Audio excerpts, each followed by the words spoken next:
Hi, welcome to the MKN universe. Let's explore mensuration, geometry and measurement. तो आज के इस शानदार सेशन में हम वर्कशॉप साइंस के एक बहुत ही क्रूशियल टॉपिक पे बात करने वाले हैं, जिसे हम मेंसुरेशन या क्षेत्रमिति कहते हैं। आसान भाषा में कहें तो ये गणित की वो ब्रांच है जो हमारे आसपास मौजूद आकृतियों और शेप्स को मापने के काम आती है। तो चलिए बिना किसी देरी के इस दिलचस्प टॉपिक में गहराई से उतरते हैं। आज का हमारा एजेंडा बहुत ही सॉर्टेड है। सबसे पहले हम जानेंगे कि क्षेत्रमिति आखिर है क्या। फिर हम 2D आकृतियों और बहुभुजों की बात करेंगे। उसके बाद वृत्त और घुमावदार आकृतियों पर चर्चा करेंगे। इसके बाद हम 3D ठोसों के आयतन को समझेंगे और अंत में देखेंगे कि असल जिंदगी में बर्तनों की कैपेसिटी कैसे मापी जाती है। एक फ्लैट 2D मेटल शीट से लेकर 3D टैंक तक का ये सफर बहुत मजेदार होने वाला है। तो चलिए पहले सेक्शन से शुरुआत करते हैं, क्षेत्रमिति का परिचय। वर्कशॉप में किसी भी सटीक काम के लिए ये हमारा सबसे बुनियादी टूल है। सोचिए, आप वर्कशॉप में धातु की कोई शीट काट रहे हैं या फिर किसी भारी स्टील ब्लॉक का वजन निकाल रहे हैं। वहां आपको बिल्कुल सटीक मापन या मेजरमेंट की जरूरत होती है, राइट? गणित की दुनिया में इसी सटीक मापन को मेंसुरेशन या क्षेत्रमिति कहा जाता है। आप इसे अंग्रेजी में कहें या हिंदी में, इसका मेन गोल एक ही है, ज्यामितीय सिद्धांतों का उपयोग करके एकदम परफेक्ट मेजरमेंट करना। यह वो साइंस है जो वर्कशॉप में हर एक दिन इस्तेमाल होती है। अब आगे बढ़ने से पहले दो बहुत बेसिक लेकिन बहुत जरूरी टर्म्स के बीच का फर्क समझ लेते हैं। पहला है परिमाप यानी पेरीमीटर। इसे ऐसे इमेजिन कीजिए जैसे आप किसी खेत के बिल्कुल किनारे किनारे चल रहे हो। यह सिर्फ बाहरी बाउंड्री की कुल लंबाई है। दूसरा है क्षेत्रफल या एरिया। इसे आप ऐसे समझ सकते हैं जैसे आप किसी टेबल के टॉप को पेंट कर रहे हो। ये उस फ्लैट बाउंड्री के अंदर का पूरा स्पेस होता है। परिमाप मतलब सिर्फ आउटलाइन और क्षेत्रफल मतलब अंदर का पूरा हिस्सा।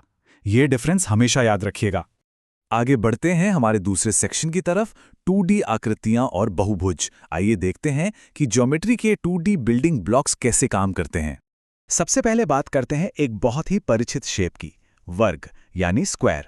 जैसा कि आप देख सकते हैं, वर्ग की 4 भुजाएं होती हैं और ये चारों आपस में बिल्कुल बराबर होती हैं।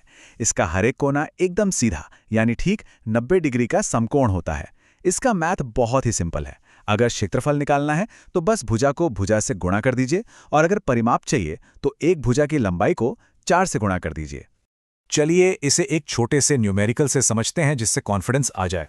मान लेते हैं कि हमारे पास एक वर्गाकार मेटल प्लेट है जिसकी एक साइड 5 सेंटीमीटर है। इसका क्षेत्रफल क्या होगा? सिंपल, 5 को 5 से गुणा करेंगे तो हमें 25 वर्ग सेंटीमीटर यानी 25 सेंटीमीटर स्क्वायर मिल जाएगा। और परिमाप, उसके लिए 4 को 5 से गुणा करेंगे जो हो जाएगा 20 सेंटीमीटर। देखिए, स्टेप बाय स्टेप चलने से यह कितना आसान हो जाता है। अब आयत यानी रेक्टेंगल और समांतर चतुर्भुज यानी पैरेललोग्राम को देखते हैं। आयत में आमने सामने की भुजाएं बराबर होती हैं और हर कोण 90 डिग्री का होता है। उदाहरण के लिए, अगर एक आयताकार शीट 12 सेंटीमीटर लंबी और 8 सेंटीमीटर चौड़ी है तो उसका क्षेत्रफल 12 गुणा 8 यानी 96 सेंटीमीटर स्क्वायर होगा और परिमाप 40 सेंटीमीटर होगा। दूसरी तरफ समांतर चतुर्भुज में आमने सामने की भुजाएं पैरेलल तो होती हैं लेकिन एंगल 90 डिग्री नहीं होते। इसका क्षेत्रफल निकालने के लिए बेस को हाइट से गुणा करते हैं। तो अगर बेस 10 सेंटीमीटर है और लंबवत ऊंचाई 6 सेंटीमीटर है तो क्षेत्रफल सीधा 60 सेंटीमीटर स्क्वायर हो जाएगा। 2D शेप्स में त्रिभुज यानी ट्रायंगल का रोल बहुत अहम होता है। इसके क्षेत्रफल का फॉर्मूला है 1/2 x बेस x हाइट यानी आधा गुणा आधार गुणा ऊंचाई। मान लीजिए आप वर्कशॉप में एक तिकोना मेटल ब्रैकेट बना रहे हैं जिसका आधार 8 सेंटीमीटर और ऊंचाई 5 सेंटीमीटर है। तो हम क्या करेंगे? 8 का आधा हुआ 4 और 4 को 5 से गुणा करने पर हमें मिलता है 20 वर्ग सेंटीमीटर। बहुत ही सीधा और सटीक कैलकुलेशन। चलिए अब सीधे लाइनों से निकलकर सेक्शन 3 में चलते हैं, वृत्त और वक्राकार आकृतियां। वर्कशॉप में घुमावदार चीजों का बहुत काम होता है। वृत्त यानी सर्कल, इसकी ज्यामिति में कुछ बेसिक बातें हैं। केंद्र से लेकर किनारे तक की दूरी को हम त्रिज्या या रेडियस कहते हैं, जिसे r से लिखा जाता है। और अगर आप केंद्र से होते हुए एक किनारे से दूसरे किनारे तक की पूरी सीधी दूरी नापें तो वो व्यास या डायमीटर कहलाता है, जो हमेशा त्रिज्या का डबल होता है। और हाँ, यहाँ सर्कल के गणित का हीरो आता है, पाई। ये एक कांस्टेंट है जिसका मान लगभग 22/7 या 3.14 होता है। इसके बिना सर्कल का कोई कैलकुलेशन पूरा नहीं होता। आइए एक प्रैक्टिकल एग्जाम्पल देखते हैं। हमारे पास एक गोलाकार मेटल डिस्क है जिसका रेडियस 7 सेंटीमीटर है। क्षेत्रफल का फॉर्मूला है πr²। तो हम रखेंगे 22/7 × 7 × 7। अब देखिए गणित का जादू, नीचे वाले 7 से ऊपर वाला एक साथ सीधा कट जाएगा, बचा 22 × 7 जिसका जवाब है 154 सेंटीमीटर स्क्वायर। परिमाप या परिधि के लिए 2x πxr करेंगे, यानी 2 × 22/7 × 7, फिर से 7 से 7 कटा, 2 को 22 से गुणा किया और हमारा परिमाप आ गया 44 सेंटीमीटर। बिल्कुल परफेक्ट। अब अर्धवृत्त या सेमी सर्कल को देखिए। ये एक पूरे वृत्त का ठीक आधा होता है। इसका क्षेत्रफल निकालना तो बच्चों का खेल है, बस वृत्त के क्षेत्रफल का आधा कर दीजिए। लेकिन असल ट्रिक इसके परिमाप में है। अक्सर लोग यहां गलती कर बैठते हैं। परिमाप निकालते समय सिर्फ घुमावदार हिस्से की लंबाई लेना काफी नहीं है, आपको नीचे के उस सीधे हिस्से यानी डायमीटर को भी जोड़ना होगा। ये एक बहुत क्रूशियल पॉइंट है जिसे भूलना नहीं चाहिए। इनके अलावा भी वर्कशॉप में कई मजेदार 2D शेप्स मिलते हैं, जैसे सर्कुलर रिंग जो बिल्कुल एक फ्लैट वॉशर की तरह दिखती है। इसमें हमें बाहरी और भीतरी दोनों रेडियस का ध्यान रखना होता है। फिर है सेक्टर जो पिज्जा या पाई के एक स्लाइस जैसा दिखता है। इसके अलावा 6 बराबर भुजाओं वाला षटभुज या हेक्सागन जो आपने किसी हेक्स नट में देखा होगा। और अंत में है एलिप्स यानी एक ओवल या अंडाकार शेप। इन सभी शेप्स के अपने डेडिकेटेड फॉर्मूले होते हैं। तो चलिए अब 2D को पीछे छोड़ते हैं और सेक्शन 4 में तीसरे आयाम यानी 3D में प्रवेश करते हैं। 3D ठोसों का आयतन। अब हम मापना शुरू करेंगे कि चीजें असल में कितनी जगह घेरती हैं। 3D के दुनिया में सरफेस एरिया 2 तरह का होता है और इन दोनों का फर्क समझना बहुत जरूरी है। पहला है लैटरल सरफेस एरिया यानी पार्श्व पृष्ठीय क्षेत्रफल। ये सिर्फ साइड की दीवारों का एरिया होता है, इसमें छत और फर्श शामिल नहीं होते।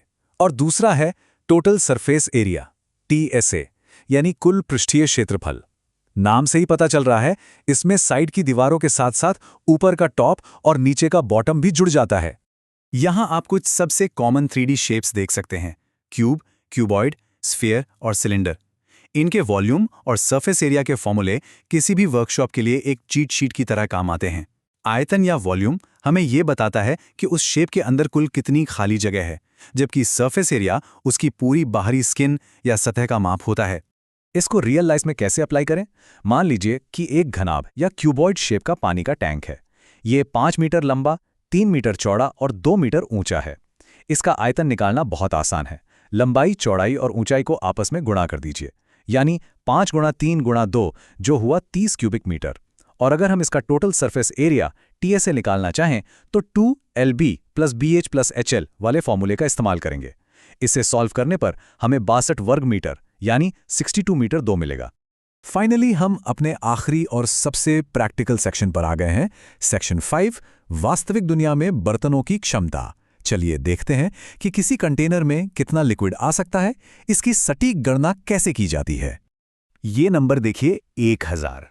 ये कन्वर्जन का गोल्डन रूल है। जब भी आप किसी बर्तन की क्षमता निकाल रहे हो तो ये रूल बिल्कुल रट लीजिए। 1000 क्यूबिक सेंटीमीटर हमेशा ठीक 1 लीटर के बराबर होता है। तो जब भी आपका फाइनल वॉल्यूम क्यूबिक सेंटीमीटर में आए, बस उसे 1000 से डिवाइड कर दीजिए और आपका जवाब सीधे लीटर में आ जाएगा। चाहे आपके पास सिलिंड्रिकल ड्रम हो, कॉनिकल बर्तन हो या हेक्सागोनल कंटेनर हो, बेसिक लॉजिक सेम रहता है। पहले आप उस 3D शेप के फॉर्मूले से उसका आयतन निकालिए और फिर उस आयतन को 1000 से भाग दे दीजिए। ऐसा करते ही आपको पता चल जाएगा कि उसमें कितने लीटर तेल, पानी या कोई भी लिक्विड आ सकता है। चलिए इसे एक बड़े सिलेंडर ड्रम पर आजमाते हैं। मान लीजिए इस ड्रम का रेडियस 70 सेंटीमीटर और ऊंचाई 100 सेंटीमीटर है। इसका वॉल्यूम निकालने के लिए हम 22/7 को 70, फिर 70 और फिर 100 से गुणा करेंगे। इसे सॉल्व करेंगे तो एक बहुत बड़ा नंबर मिलेगा, 15,40,000। 15,40,000 क्यूबिक सेंटीमीटर। अब इस भारी भरकम नंबर को लीटर में बदलने के लिए हम इसे 1000 से डिवाइड करेंगे। लास्ट के 3 जीरो सीधे कट जाएंगे और हमें मिलेगा 1540 लीटर। मतलब इस ड्रम में पूरे 1540 लीटर तेल आ सकता है। तो अब तक हमने स्टैंडर्ड शेप्स तो बहुत अच्छे से समझ लिए, लेकिन जाने से पहले आपके लिए एक सोचने वाला सवाल है। इमेजिन कीजिए वर्कशॉप में कोई बिल्कुल अजीब से शेप की कस्टम निर्मित फनल रखी है। वो ना तो पूरी तरह सिलेंडर है, ना ही कोन। तो आप उसकी कैपेसिटी कैसे नापेंगे? क्या आप इन सारे स्टैंडर्ड फॉर्मूलों को मिक्स एंड मैच करके उस कॉम्प्लेक्स शेप का वॉल्यूम निकाल सकते हैं? इस बारे में जरूर सोचिएगा। ये अपने आप में एक बहुत शानदार चैलेंज है। For the PDF, check the description. Subscribe to the channel for quick and more updates.